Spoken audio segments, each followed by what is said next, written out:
Véritables monstres d'acier, les sous-marins sont des machines d'une grande complexité, bardées de technologie et d'armement.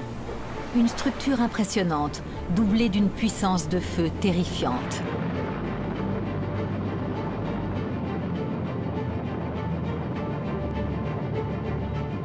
La propagande les a mythifiés et a nourri leur réputation d'invincibilité. Pourtant, beaucoup d'équipages ont perdu la vie à bord de ces sarcophages de métal. Mais le submersible est aussi au service de la recherche. Grâce à sa coque ultra résistante, les scientifiques peuvent explorer à loisir le fond des océans, un monde aussi hostile que mystérieux.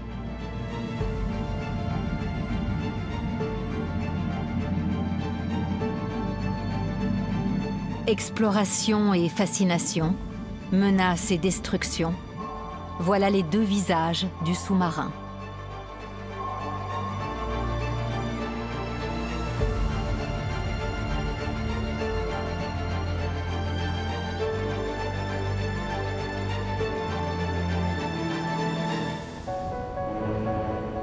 C'est le plus grand navire jamais construit à l'époque, le Lusitania, un paquebot de luxe britannique. Lorsque ce géant des mers quitte le port de New York le 1er mai 1915, la Première Guerre mondiale fait rage depuis déjà 9 mois. Le Lusitania doit effectuer une traversée transatlantique à destination de Liverpool. À son bord, près de 2000 passagers, des civils, loin de se douter de la catastrophe qui les attend. Seuls quelques-uns ont remarqué un entrefilet inhabituel dans le journal. C'est un avertissement, signé par l'ambassadeur de l'Empire allemand aux États-Unis. Plusieurs annonces dans les journaux ont prévenu le navire qu'il risquait de se faire torpiller par des sous-marins. Et tous les passagers l'auraient su aussi s'ils avaient lu la presse. Mais comme les paquebots sont des bateaux énormes et très rapides, personne n'imaginait qu'un simple sous-marin puisse couler le Lusitania.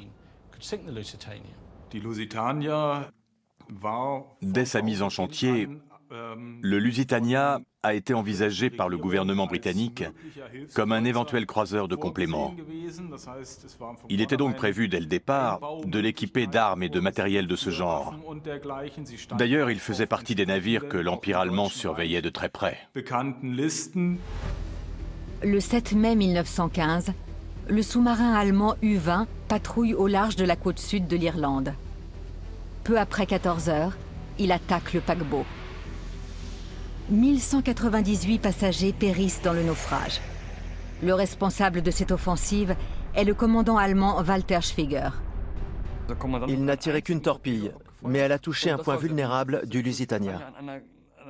La première explosion a été suivie d'une seconde, due à une chaudière ou à la poussière de charbon. Et les dégâts ont été beaucoup plus importants que prévu. Même si la torpille utilisée était assez rudimentaire, le naufrage a été une catastrophe terrible. 1200 victimes, dont environ 120 Américains. Le monde civilisé est sous le choc. Et aux États-Unis, l'attaque fait basculer l'opinion publique en faveur de la guerre contre l'Allemagne. Ce qui a particulièrement joué contre les Allemands, c'est qu'ils ont célébré ce torpillage avec enthousiasme et même frappé des médailles commémoratives pour l'occasion. Et le camp britannique, celui des Alliés, en a profité pour montrer l'Allemagne du doigt et prouver qu'elle était vraiment différente, en la présentant comme une sorte de puissance brutale qui tuait des femmes, des enfants et des bébés en pleine mer. Donc en réalité, ce naufrage a servi la cause des Alliés dans cette guerre. Le Lusitania a fait entrer la guerre sous-marine sur la scène diplomatique. Pas seulement entre les Britanniques et les Allemands, mais sur la scène diplomatique internationale. Par exemple, aux États-Unis, c'est aussi devenu un sujet. Aujourd'hui encore, les sous-marins font toujours planer la crainte d'une attaque surprise. Éléments essentiels des forces navales d'un État, ils restent à l'affût dans les mers du monde entier, mieux camouflés que jamais. Il existe des écarts considérables de taille, de profondeur d'immersion, de systèmes de propulsion et d'armement entre les navires submersibles des différentes marines militaires. Mais ils partagent tous un point commun, Ils mènent leurs opérations à couvert, depuis les profondeurs des océans. Les sous-marins modernes sont des machines multifonctionnelles et ultra performantes, qui coûtent des milliards, transportent tout un arsenal et peuvent plonger jusqu'à 600 mètres de profondeur. Ceux à propulsion nucléaire sont même capables de rester plusieurs semaines sous l'eau sans jamais remonter à la surface.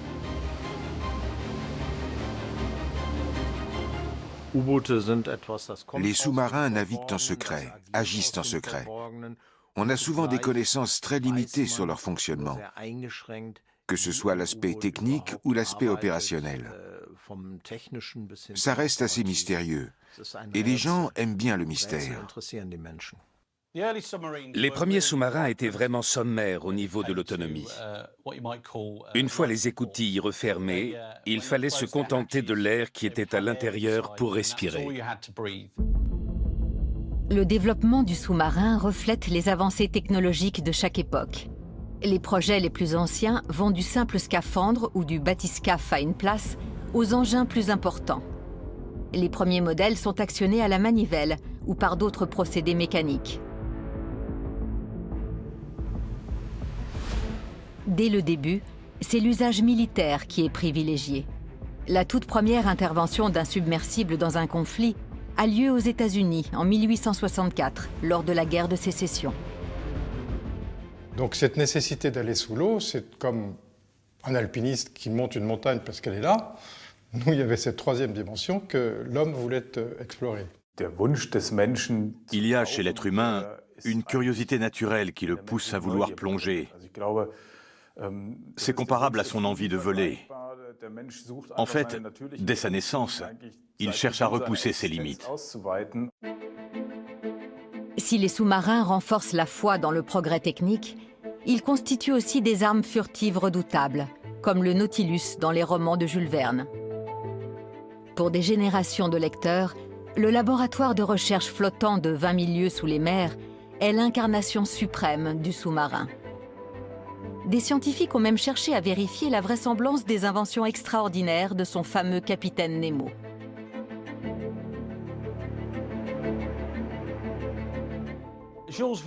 Jules Verne a imaginé à quoi pourraient servir les sous-marins. Par exemple, à explorer le fond des océans. Dans le roman, Nemo va vraiment étudier les merveilles des profondeurs. En fait, l'auteur a fait la synthèse de tous les progrès de l'époque et a extrapolé la suite.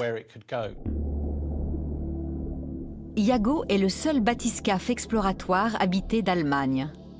Son rôle est d'aider les scientifiques à sonder les mystérieux fonds marins. Il est capable de descendre à 400 mètres de profondeur, où règne un univers encore largement méconnu. Pour les pilotes, chaque plongée est une expérience unique. On a l'impression de flotter, mais on descend très lentement et il fait de plus en plus froid. Au fond de la mer, la température de l'eau n'est plus que de 4 degrés. On se dit que là, toute vie est impossible, surtout avec une pression aussi forte. Et pourtant, on aperçoit les poissons bizarres qui nagent, qui rampent ou qui sortent la tête de leur grotte. C'est un monde absolument fascinant. Entièrement dédié à la science, Iago permet aux chercheurs d'observer l'environnement, de réunir des informations et de collecter des échantillons.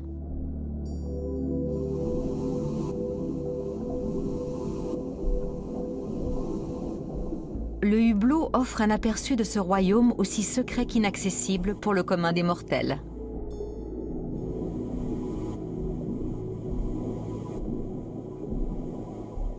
Quand le submersible n'est pas en mission, il est mis à sec dans son port d'attache, le centre de recherche océanographique de Geomar, à Kiel, tout au nord de l'Allemagne.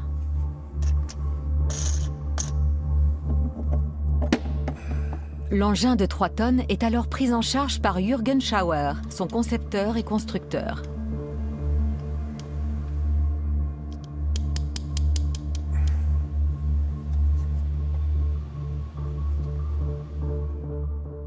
Pour moi, c'est comme un petit voyage sur la Lune. On va dans un endroit où aucun homme n'a jamais mis les pieds, et on observe, on découvre des choses, on rapporte des échantillons. on se sent vraiment comme un explorateur.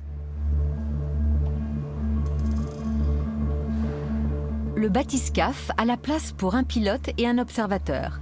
Son habitacle fait à peine 1,30 m de largeur et de hauteur.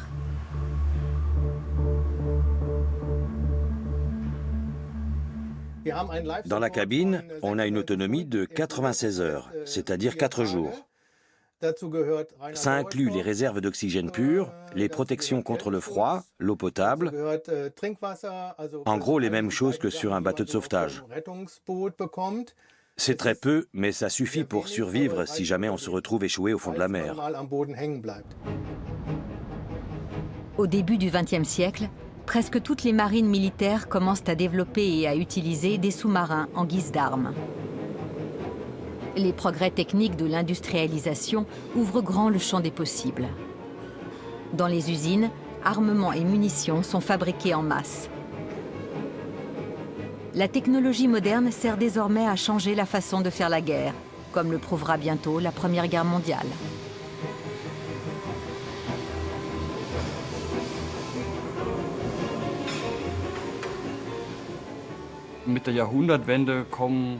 Au tournant du siècle, les constructions en métal ont le vent en poupe. Et la fonction du sous-marin est de plus en plus envisagée sous un angle militaire. Car depuis l'invention de la torpille, on dispose d'une arme qui peut être installée à son bord. Les Américains et les Britanniques possèdent déjà des navires submersibles depuis la fin du XIXe siècle. Quant à l'Empire ottoman, il développe lui aussi ses propres sous-marins. Mais c'est en France que l'enthousiasme est le plus fort. Le pays est d'ailleurs, à l'époque, le premier constructeur de sous-marins au monde. Concernant l'aspect pratique des sous-marins, les chefs de file étaient plutôt les Allemands et les Britanniques. Mais la marine française était tout aussi capable de créer des modèles efficaces. Le problème venait plutôt du regard que portait le public sur ces engins et sur les individus qui travaillaient dedans. Ils ne les trouvaient pas très ragoûtants. Donc les gens se disaient, pas la peine de se préoccuper de ces sous-marins tant qu'on n'est pas obligé de s'en équiper.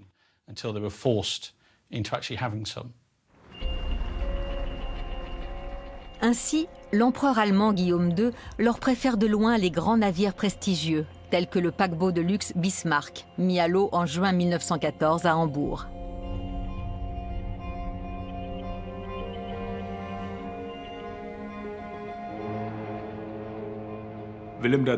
Guillaume II était passionné par la marine.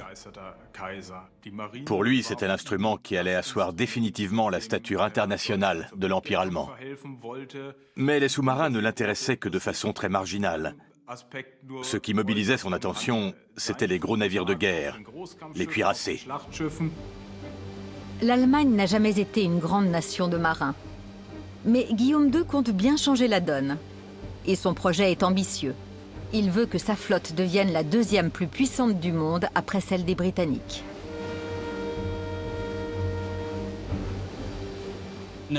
Au début du XXe siècle, il y a eu une véritable course aux armements. D'abord entre la Grande-Bretagne et l'Allemagne, mais très vite avec d'autres nations aussi.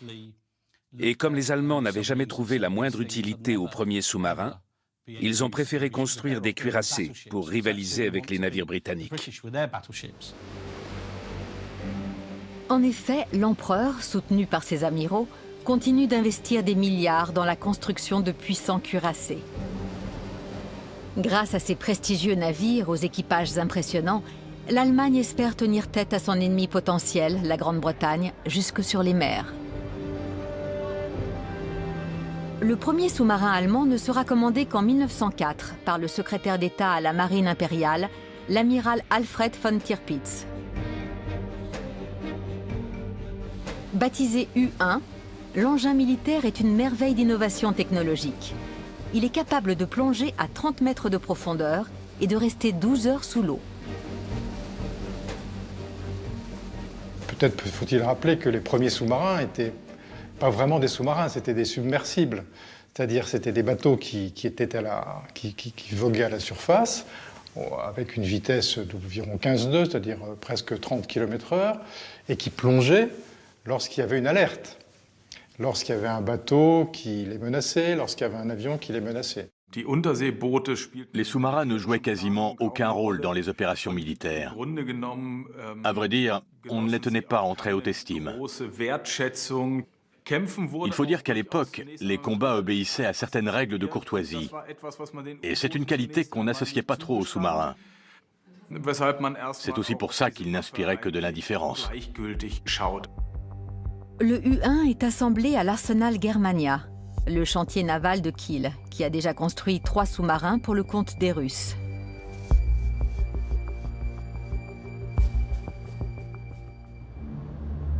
Aujourd'hui, c'est de ce même chantier naval que sont lancés les sous-marins les plus modernes du monde.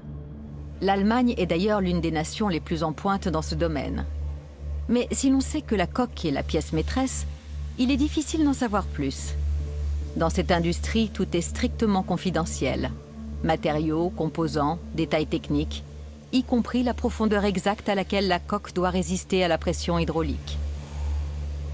Le chantier fait appel aux techniques les plus révolutionnaires. Grâce à un casque de réalité augmentée, l'ouvrier peut voir les plans de construction en 3D et suivre les instructions à la lettre. L'acier utilisé est amagnétique, afin de protéger l'engin des balises et des mines. La société ThyssenKrupp Marine Systems fabrique des sous-marins ultramodernes pour des clients aussi bien allemands qu'internationaux. Aucun engin nucléaire à son catalogue.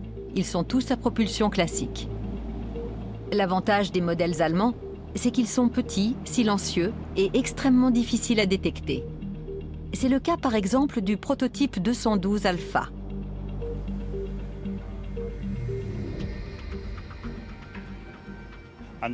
Quel que soit le modèle, il est toujours capable de plonger et de revenir à la surface, bien sûr, mais aussi d'entendre les sons à distance et de bien communiquer grâce aux moyens les plus modernes.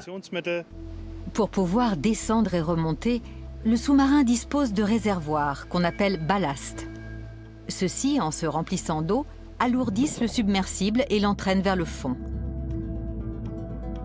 Il suffit ensuite de les vidanger en chassant l'eau avec de l'air comprimé pour émerger à nouveau.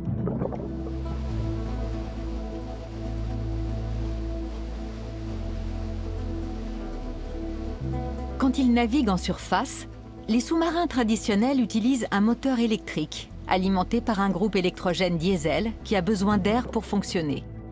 Mais sous l'eau, la propulsion ne peut s'effectuer qu'avec un dispositif anaérobie, tel que les piles à combustible.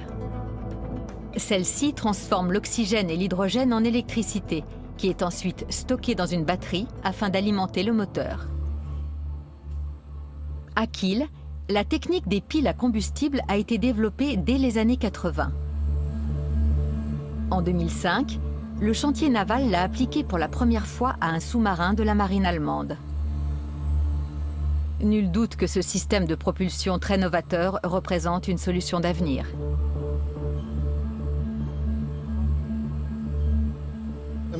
Au cours des décennies précédentes, on n'a jamais cessé d'améliorer l'autonomie des sous-marins, c'est-à-dire le temps qu'ils pouvaient passer sous l'eau.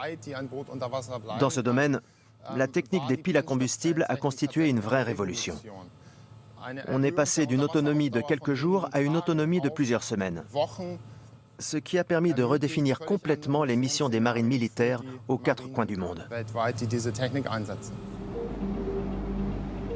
Les sous-marins actuels n'ont plus grand-chose à voir avec ceux de la Première Guerre mondiale.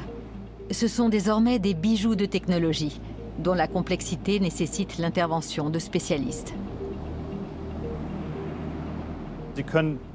Techniquement, 2 hommes suffisent pour piloter les sous-marins qu'on construit de nos jours. Sauf que ces engins ne sont pas conçus pour faire de jolies croisières dans un monde en paix, mais pour des interventions militaires. Donc tout est prévu pour que chaque élément à bord puisse passer immédiatement en mode manuel. La société ThyssenKrupp propose à ses clients un programme de formation en réalité virtuelle. Ceux-ci ont la possibilité de s'exercer dans un sous-marin en 3D où toutes les manettes de pilotage et de commande peuvent être actionnées.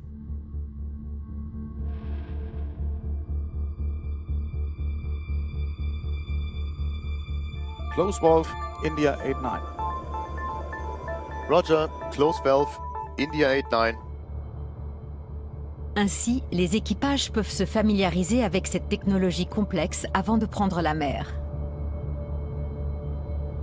Valve India 89 is closed. Roger.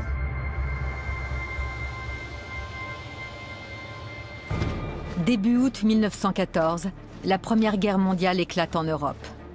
L'Empire allemand mobilise ses soldats. Des millions d'hommes partent faire la guerre, et pas seulement sur la terre ferme. Les Britanniques instaurent un blocus maritime afin d'empêcher l'Allemagne d'importer la moindre matière première. Leur objectif est d'affamer l'ennemi. Tout navire allemand qui s'aventure hors de son port prend le risque de se faire saborder. Au début de la guerre, la Grande-Bretagne possède la flotte la plus importante, avec pas moins de 76 sous-marins. Das Entscheidende ist eigentlich 1914. En 1914, les grandes puissances maritimes disposaient effectivement de quelques sous-marins, mais qui n'étaient pas du tout fiables techniquement. En fait, les armées avaient tout misé sur les navires de surface, les gros cuirassés. C'est comme ça qu'on raisonnait à l'époque. On avait des sous-marins parce que les autres en avaient, mais à ce moment-là, en août 1914, on ne savait pas trop quoi en faire. Au début de la guerre, la marine allemande possède déjà 28 sous-marins. Et elle compte bien s'en servir. Même si ces machines sont encore assez mal connues, un certain nombre de marins se portent volontaires pour combattre à leur bord.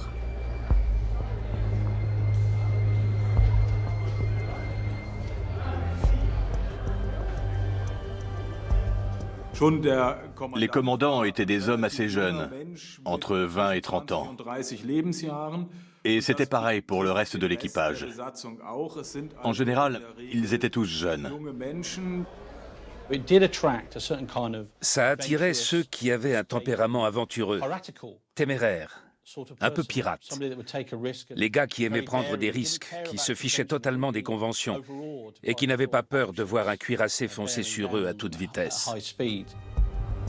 Aussi difficile que périlleuse, la mission est un véritable défi technique, marin et militaire. Sans parler de l'aménagement intérieur qui, dans un sous-marin de la Première Guerre mondiale, est tout sauf confortable.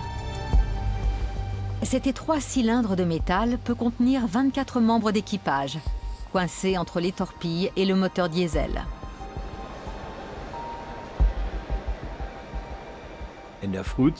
Les premiers temps, il n'y avait pas de chauffage. Et ça sentait le carburant, parce qu'il devait allumer le diesel quand la mer était agitée. Et les gaz étaient évacués directement dans l'habitacle. Les hommes ne pouvaient pas se doucher, parce que l'eau était rationnée. Et aux toilettes, ils devaient faire vite, parce qu'il n'y avait qu'un seul WC pour 24. Originaire de Hambourg, Michael Zetzer a été sous-marinier dans l'armée allemande. D'abord comme jeune officier de quart au début des années 80, puis comme commandant du U-27 et du U-14 du temps de la guerre froide. Aujourd'hui, il est président de l'Association des sous-mariniers allemands. À l'époque de la Première Guerre mondiale, les navires submersibles ont des équipages 100% masculins. Leur accès est strictement interdit aux femmes. Il faut dire qu'au sein de l'armée, les sous-mariniers jouissent d'une réputation un peu particulière.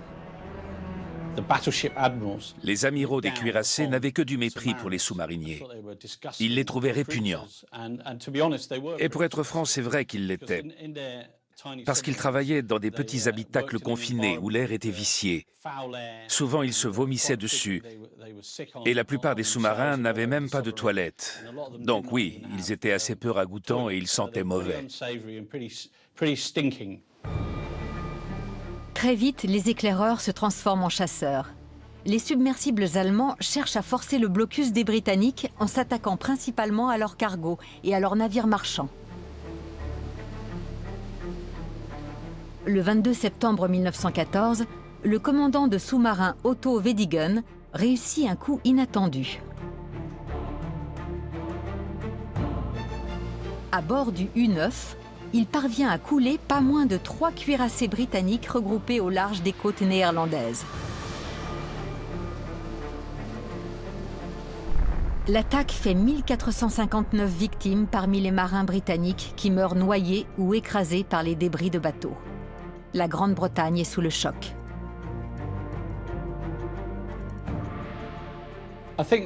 Que ce soit au sein de la Royal Navy ou de la société britannique, personne n'imaginait qu'un sous-marin puisse causer autant de dégâts.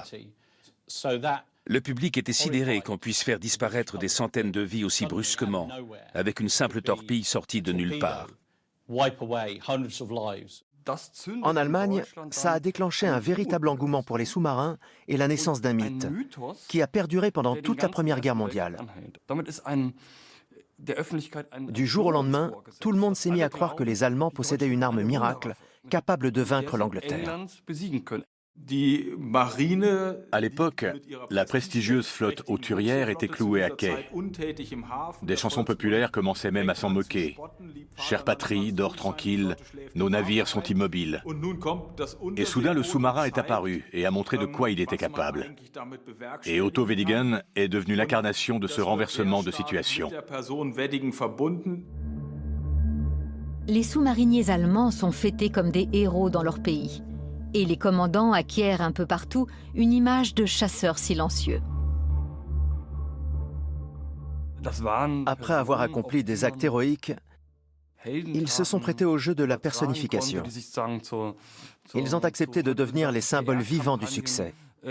Aujourd'hui, on pourrait dire qu'ils ont fait une campagne de communication. On savait avec exactitude combien de navires, combien de tonnages ils avaient coulé. Leurs exploits militaires étaient mesurés à la virgule près, comme les résultats d'une compétition. D'ailleurs, on retrouvait ce côté sportif chez les commandants de sous-marins. Ils étaient tous jeunes, célibataires, élégants, charismatiques. En fait, c'était un peu les boys bands de l'époque. Ce nouveau statut de héros est bien loin de la réalité et du danger que ces équipages affrontent à chacune de leurs opérations. À la base navale d'Eckernförde, située sur la mer Baltique près de Kiel, la première escadre de sous-marins prépare la relève. Depuis 2 ans, son centre de formation est doté d'un simulateur de pilotage dernier cri et absolument unique en son genre. Il est capable de reproduire tous les mouvements et les positions d'un sous-marin. Tous ceux qui souhaitent embarquer un jour à bord d'un navire submersible de la Marine nationale doivent d'abord se faire la main sur cet appareil. Un équipage de sous-marins est composé de 29 hommes et femmes. Et chacun est essentiel. Ça veut dire qu'on ne peut se permettre ni d'avoir un doublon à bord, ni qu'un officier spécialiste en forme un autre, une fois qu'on est en mission en mer. Dans le poste de commandement reproduit à l'identique, les futurs officiers spécialistes apprennent à localiser un sonar.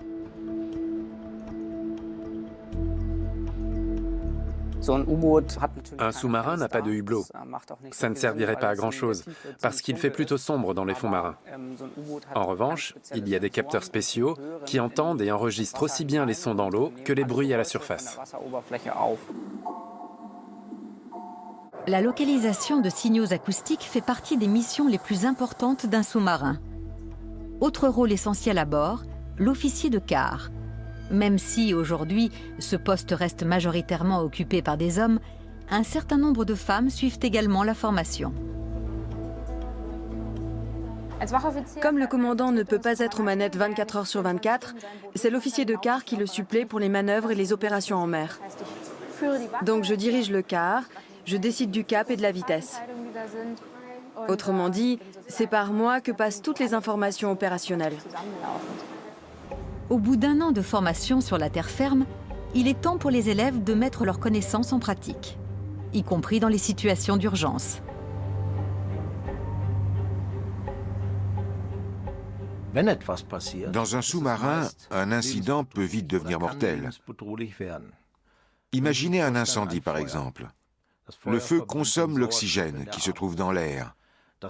Donc, s'il se produit en vase clos, il va forcément être beaucoup plus dangereux que dans un lieu qui dispose d'une fenêtre, d'une porte, d'une cloison coupe-feu. ou d'un système d'aération vers l'extérieur. Lors de ces 2 semaines de formation et d'examen en immersion, les élèves doivent se servir de leurs acquis, mais aussi apprendre à travailler en équipe.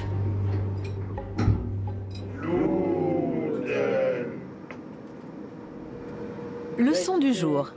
Les manœuvres tactiques au périscope. Les élèves utilisent l'instrument pour la première fois.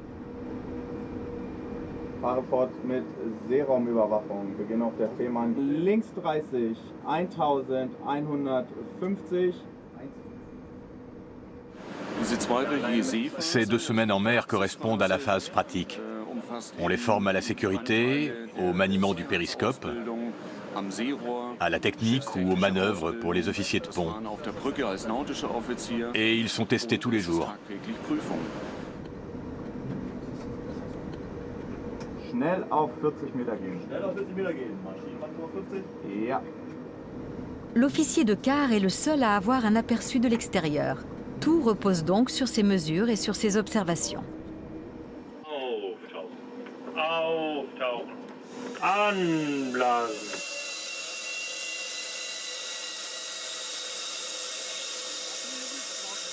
Bar. 1, 2, 3, 4 werden geblasen. Lors de cette mise en pratique, plus d'un élève atteint ses propres limites. Force est de constater que l'entraînement sur simulateur n'a pas grand-chose en commun avec l'intervention dans un vrai sous-marin. Entre 1914 et 1918, la guerre maritime est d'une férocité qui n'a rien à envier à celle du conflit qui sévit sur le continent européen. Les sous-mariniers allemands ont la réputation d'être des barbares sans foi ni loi, qui coulent les cargos britanniques avec tout leur équipage. Il y a aussi eu des phases où la réglementation militaire et le droit international ont été respectés. Le navire était arrêté et contrôlé par le sous-marin, son équipage se mettait à l'abri, puis il se faisait saborder. C'était la procédure. Et les commandants de sous-marins ont accepté de s'y plier. Mais pour les stratèges allemands, ces engins submersibles doivent exploiter pleinement leur capacité à attaquer par surprise.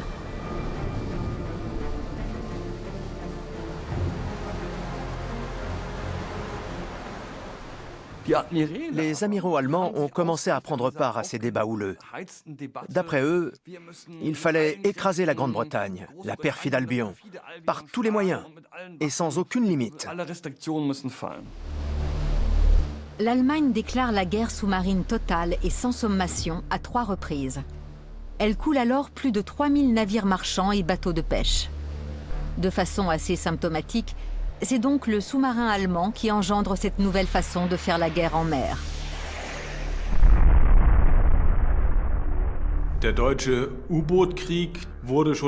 À cause de cette manière d'attaquer en cachette et sans sommation, la guerre sous-marine allemande a été perçue comme fourbe et contraire à l'éthique militaire. Au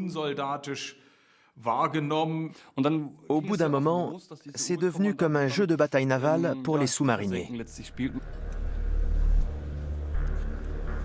L'objectif principal est de couler le plus de tonnage possible pour empêcher la Grande-Bretagne d'être ravitaillée en matières premières. Et tant pis si des équipages entiers et de nombreux jeunes matelots doivent sombrer avec. Cette guerre fera près de 15 000 victimes parmi les marins britanniques.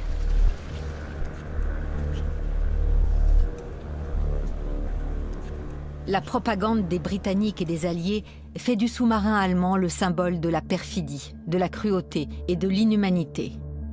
Elle ne manque pas une occasion de revenir sur les attaques menées contre les civils innocents et les paquebots tels le Lusitania.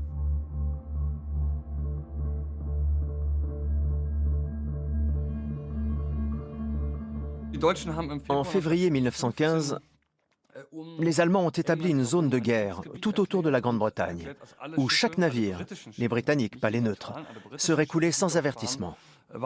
C'était une sorte de contre-blocus, en réaction à celui que leur imposaient les Britanniques. Et en effet, ils ont commencé à couler des navires sans sommation, y compris des paquebots de croisière, car ceux-ci pouvaient être utilisés à des fins militaires. Profondément marqué par le sabordage du Lusitania, le président américain Woodrow Wilson commence à revoir ses positions concernant la non-intervention de son pays dans le conflit. La guerre sous-marine totale des Allemands joue un rôle déterminant dans sa décision d'entrer en guerre en 1917. Les ressources considérables des États-Unis modifient le rapport de force en Europe au profit des Alliés, notamment de la France et du Royaume-Uni. Chasseurs devenus gibier, les sous-marins allemands subissent de plus en plus de pertes. Ils se font anéantir à coups de canon et de grenades sous-marines. Les victimes de cette guerre maritime totale sont désormais les sous-mariniers eux-mêmes. Malgré leur engagement sans faille, malgré toutes ces semaines passées dans des tubes de métal exigus aux équipements rudimentaires, souvent au péril de leur vie, ils ne sont pas en mesure de faire basculer le conflit.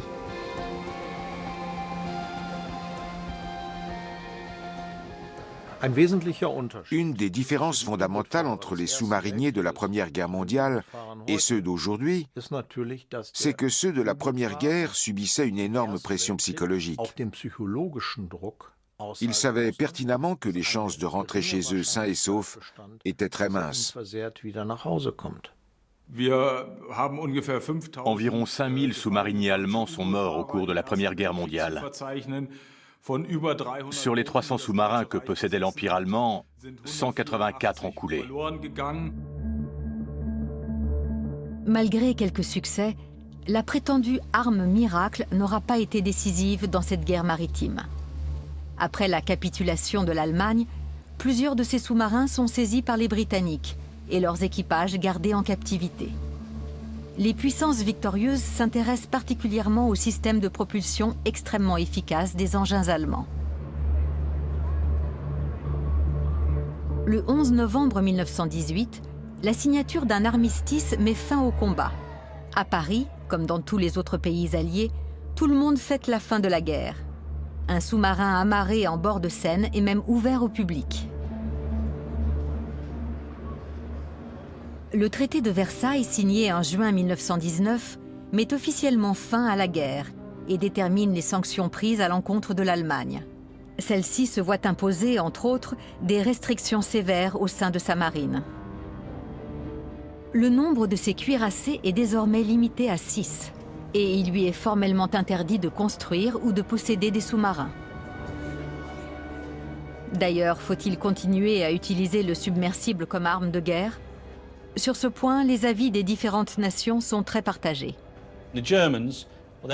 On a totalement interdit aux Allemands d'avoir des sous-marins, d'en piloter ou même d'en fabriquer sur leur territoire. Ils ont disparu du paysage. D'ailleurs, les Britanniques ont cherché à les faire interdire partout, mais n'ont pas réussi. Pour faire court, c'était une arme abominable qui ne méritait pas d'exister. Mais dans les pays qui avaient une marine plus réduite, qui espéraient rivaliser avec la flotte britannique et rétablir un certain équilibre dans les forces militaires, on préférait garder ces sous-marins. Et c'est ce qui s'est passé. Dans les marines des nations belligérantes, les officiers généraux commencent à mesurer l'importance stratégique des sous-marins et leurs avantages par rapport aux énormes cuirassés.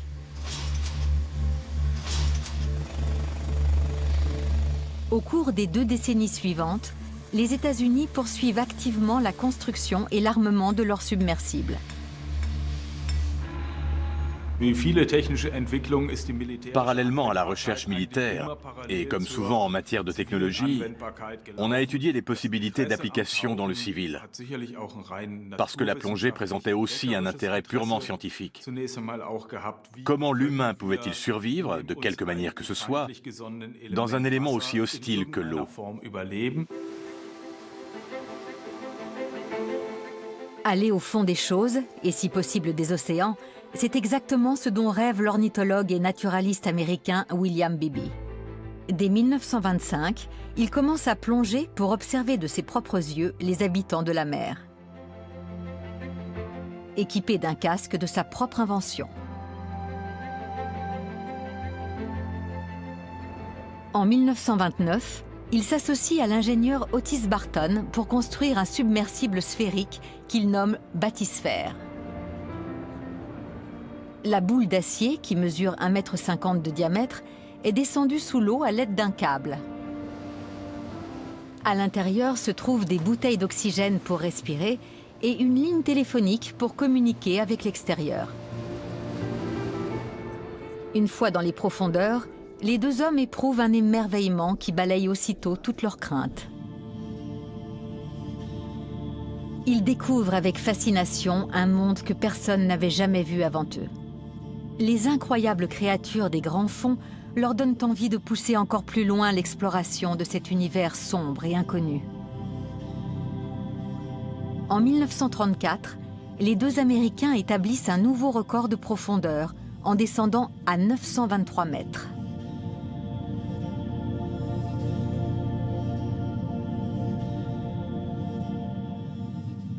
Pendant ce temps, le Führer, fraîchement autoproclamé du Troisième Reich, poursuit un objectif bien différent.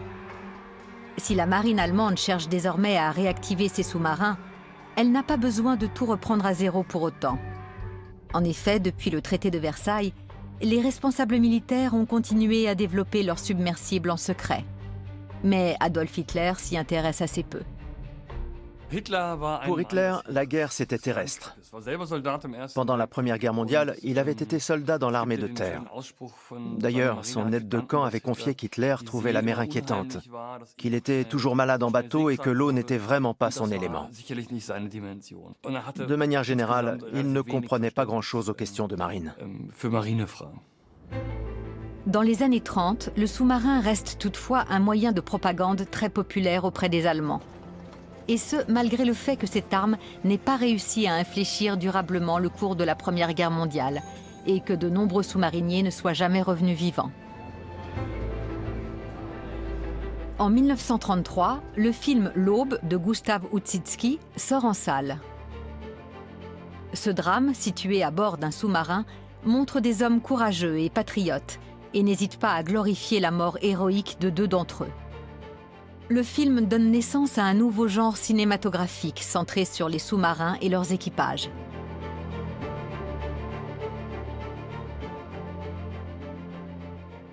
C'était une représentation très positive de la guerre sous-marine. Tout au long des années 20 déjà, on avait cessé de mettre en avant les performances militaires. On essayait de maintenir cette aura de prestige et les sous-marins y contribuaient. Tous les moyens étaient bons pour célébrer nos grands héros de la Grande Guerre. C'était comme si on l'avait gagné. En principe, un sous-marinier n'a rien de spectaculaire. Mais comme très peu de gens ont eu l'occasion de monter à bord d'un sous-marin, une sorte de mythe s'est créé. Et les équipages n'ont rien fait pour le démentir. Au contraire, leur franche camaraderie et leur esprit de corps n'ont fait que l'alimenter.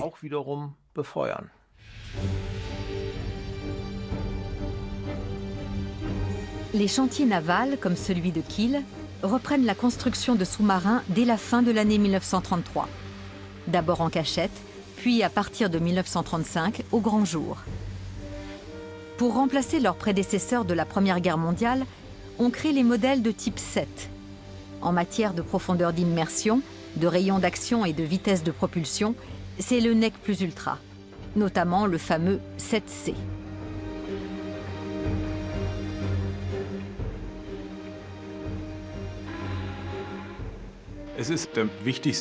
Ça a été le type de sous-marin le plus important de la Seconde Guerre mondiale. Au départ, ils naviguaient surtout en surface. C'était vraiment rare qu'ils plongent. Ça se voit particulièrement à la forme de la coque. Si on regarde celui qui est exposé sur la plage de Labbé, près de Kiel, on voit que la proue a la même forme que celle d'un navire classique. Elle ressemble à une lame de couteau, comme pour fendre les vagues à la surface. Le premier sous-marin de ce type est lancé en avril 1940. Il mesure près de 67 mètres de la poupe à la proue. Sa construction prend 21 mois. Afin d'en produire beaucoup et le plus vite possible, plus d'une dizaine de chantiers navals, d'Emden à Danzig, sont mis à contribution simultanément.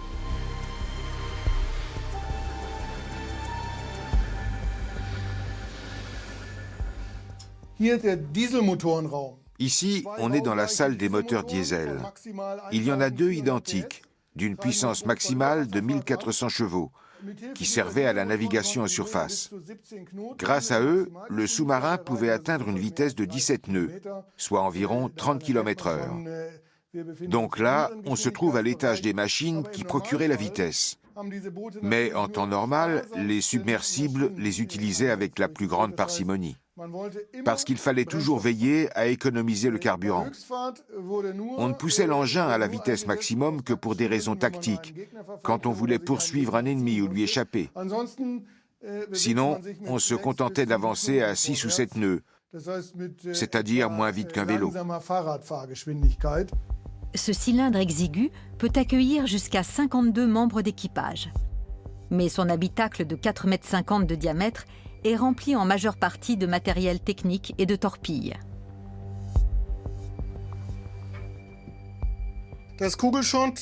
Cette porte étanche sépare le central des postes situés à l'avant. Un sous-marin de type 7C est divisé en 3 compartiments étanches.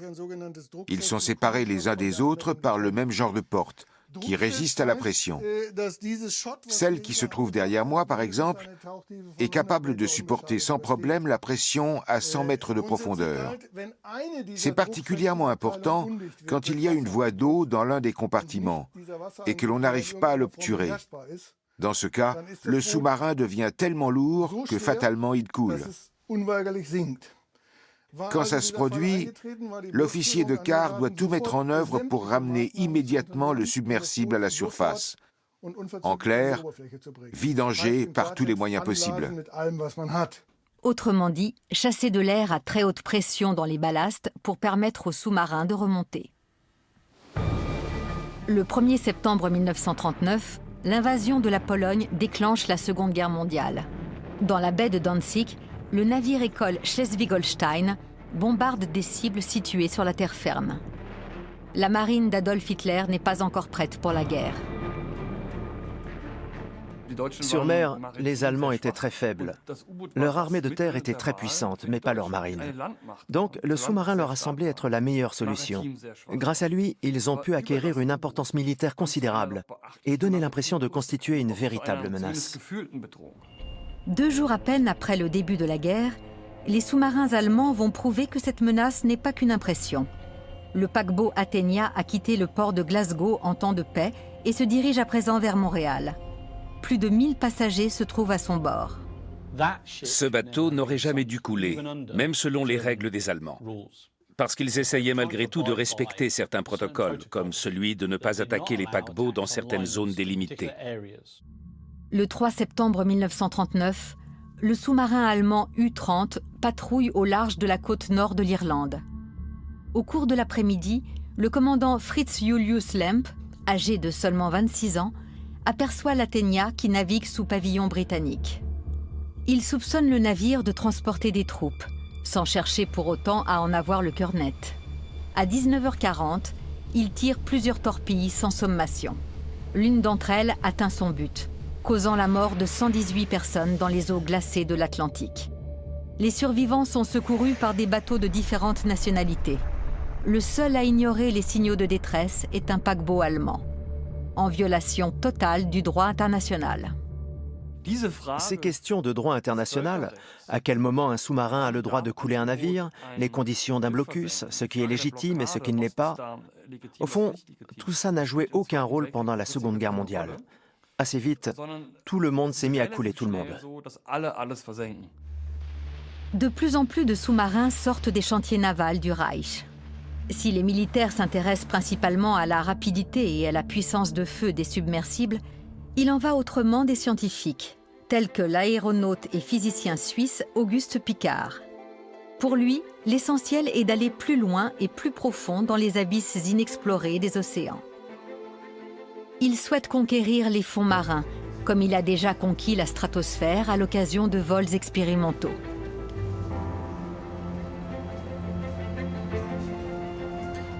il est convaincu que si son aérostat pressurisé a pu monter aussi haut, il doit pouvoir plonger très bas.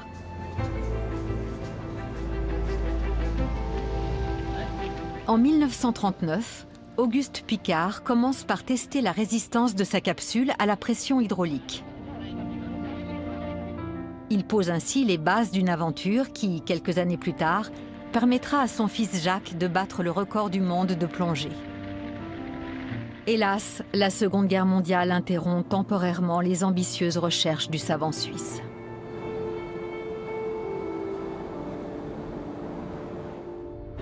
Dès 1939, la guerre sous-marine est sans pitié.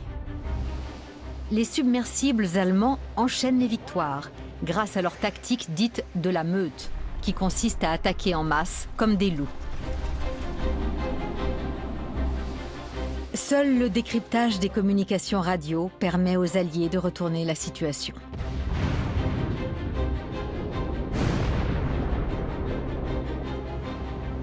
En cherchant à explorer toujours plus avant le monde mystérieux des océans, les pionniers de la recherche scientifique ont établi des records de plongée spectaculaires. Fort de ces nouvelles performances et du développement en parallèle de gigantesques modèles équipés d'armes nucléaires, le sous-marin n'a décidément pas dit son dernier mot.